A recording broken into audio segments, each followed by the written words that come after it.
కాంగ్రెస్ సర్కార్ ఏర్పాటులో కీలకమైన 6 గ్యారంటీల్లో మరో 2 గ్యారంటీల అమలుకు గైడ్ లైన్స్ పై క్లారిటీ ఇచ్చింది రేవంత్ సర్కార్. 500కు గ్యాస్ సిలిండర్, గృహజ్యోతి స్కీమ్లకు మార్గదర్శకాలు విడుదల చేస్తూ జీవో జారీ చేసింది. మహాలక్ష్మి పథకం అమలు ఇలా చేయనున్నారు. సబ్సిడీ సిలిండర్ కోసం ప్రజాపాలనలో అప్లై చేసుకున్న వారిలో 40 లక్షల మందిని లబ్ధిదారులుగా గుర్తించారు. తెల్ల రేషన్ కార్డు మాండటరీ.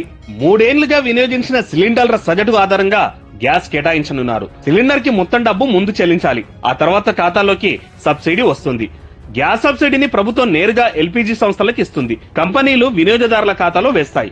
భవిష్యత్తులో 500కే సిలిండర్ డైరెక్ట్ గా ఇచ్చేలా ఏర్పాటు చేయనుంది ప్రభుత్వం.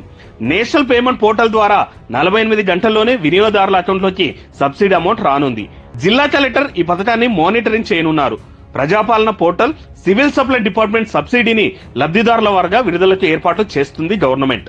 ఇక గృహజ్యోతి మార్గదర్శకాలు చూస్తే నెలకి 200 యూనిట్ల లోపు వాడే వినియోగదారులకే ఈ స్కీమ్ అమలు చేయనున్నారు.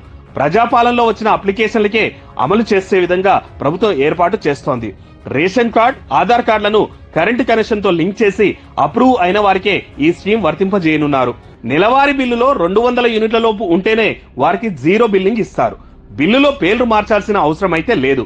రేషన్ కార్డుకు లింక్ అయిన కనెక్షన్ కు గతంలో బిల్లులో ఎవరి పేరున్నా అదే పేరుతో అమలు చేస్తారు. ప్రతి నెల 20వ తేదీ వరకు గృహజ్యోతి స్కీమ్ కు సంబంధించిన సబ్సిడీ వివరాలను డిస్కంలు ప్రభుత్వానికి పంపిస్తాయి. సబ్సిడీని డిస్కంలకు సర్కారే చెల్లిస్తుంది. గృహ వినియోగదారులకు కాకుండా అక్రమంగా వేరే కనెక్షన్ల స్కీమ్ అమలు చేస్తే విద్యుత్ చట్టం 2003 ప్రకారం కఠిన చర్యలు తీసుకోనున్నారు. 2024 మార్చి నుంచి ఈ స్కీమ్ అమల్లోకి రానుంది. ప్రజాపాలనలో తెల్ల రేషన్ కార్డు ఉండి అప్లై చేసుకున్న వారందరికీ ఈ స్కీమ్ అమలు చేస్తారు. అర్హత ఉన్నోళ్లు మళ్లీ ప్రజాపాలన ద్వారా రేషన్ కార్డుతో అప్లై చేసుకునే వెసులుబాటు కల్పిస్తోంది గవర్నమెంట్. అప్లై చేసుకున్న స్లిప్ తో డిస్కమ్, ఈఆర్ఓ ఆఫీస్ ను సంప్రదించాలి.